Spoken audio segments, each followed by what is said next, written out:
ഓം ശ്രീ ഗുരുഭ്യോ നമ. ഒരു ചോദ്യോത്തരവേള.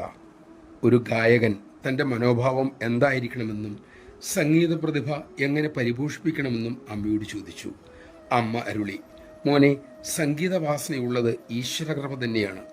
എത്രയോ പുണ്യാത്മാക്കൾ സംഗീതോപാസനയിലൂടെ ഈശ്വര സാക്ഷാത്കാരം നേടി. മോൻ ഒരു കുഞ്ഞിനെ പോലെ, ഒരു തുടക്കക്കാരനെ പോലെയാകുക. അപ്പോൾ കഴിവുകൾ വികസിക്കപ്പെടും. ഭക്തൻ തിരക്കി, പക്ഷെ അമ്മേ, ഞാനെങ്ങനെ ഒരു തുടക്കക്കാരനെ പോലെയാകും, കുട്ടിയെ പോലെയാകും? അമ്മ പറഞ്ഞു, മോനെ, അജ്ഞതയെ സ്വയം തിരിച്ചറിയുക. അപ്പോൾ തുടക്കക്കാരനെ പോലെ പരിശീലിക്കാൻ സാധിക്കും. ഭക്തൻ പറഞ്ഞു, അമ്മേ, ഞാൻ ഒന്നും അറിയാത്തവനല്ലല്ലോ, പരിശീലനം ലഭിച്ച ഒരു പ്രൊഫഷണൽ ഗായകനാണ്. അമ്മ പുഞ്ചിരിയോട് ചോദിച്ചു, മോന് എത്ര കാലത്തെ പരിശീലനമുണ്ട് സംഗീതത്തിൽ? അദ്ദേഹം പറഞ്ഞു, ഞാൻ 6 വർഷം സംഗീതം പഠിച്ചു, 14 വർഷമായി പാടുന്നുമുണ്ട്.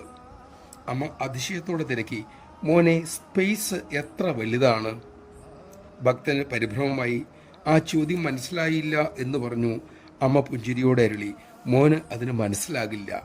കാരണം സ്പേസ് എന്താണെന്ന് മോന് അറിയില്ലല്ലോ, ശരിയല്ലേ?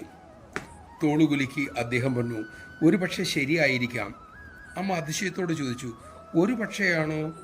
ഭക്തൻ പറഞ്ഞു, അമ്മയുടെ ചോദ്യത്തിൻ്റെ എൻ്റെ ചോദ്യവുമായുള്ള ബന്ധം എനിക്ക് മനസ്സിലായില്ല. അമ്മ പ്രേമപൂർവം പറഞ്ഞു, മോനെ, ബന്ധമുണ്ട്. ശുദ്ധ സംഗീതം ആകാശം പോലെയാണ്. അത് ഈശ്വരനാണ്. അത് ശുദ്ധ ജ്ഞാനമാണ്. അത് മോനിലൂടെ ഒഴുകുന്നു, അത്രമാത്രം. മോൻ 20 വർഷം കൊണ്ടും സംഗീതം മനസ്സിലാക്കാൻ സാധ്യമല്ല. മനസ്സിലാക്കണമെങ്കിൽ മോൻ്റെ ആത്മാവായി സംഗീതത്തെ തിരിച്ചറിയണം. അതിന് മോനെ തന്നെ സംഗീതത്തിന് വിട്ടുകൊടുക്കണം.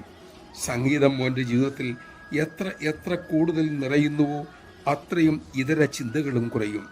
ഇനി അമ്മ പറഞ്ഞത് സാവധാനം മനനം ചെയ്യൂ. മോൻ സംഗീതത്തിനായി എത്രമാത്രം സ്ഥലം മനസ്സിൽ കൊടുത്തിട്ടുണ്ട്, ചിന്തിക്കൂ. നമഃശിവായ. എത്ര അഗാധമായ സൂചന! ജീവിതത്തിൽ അമ്മയ്ക്ക്, ശാന്തിക്ക് എത്ര സ്ഥാനം നാം കൊടുത്തിട്ടുണ്ട് എന്ന് സ്വയം ആലോചിക്കൂ. 10,000 ചിന്തകൾക്കിടയിൽ ഏതാനും ചിന്തകൾ മാത്രമല്ലേ അമ്മയ്ക്കായി നമ്മൾ മാറ്റിവെക്കുന്നുള്ളൂ. നമ്മുടെ ഹൃദയം അമ്മയാൽ നിറയണം. നമുക്കതിന് സാധിക്കട്ടെ. അതിനായി കൃപാമയിയായ അമ്മ നമ്മിൽ കൃപ ചൊരിയട്ടെ.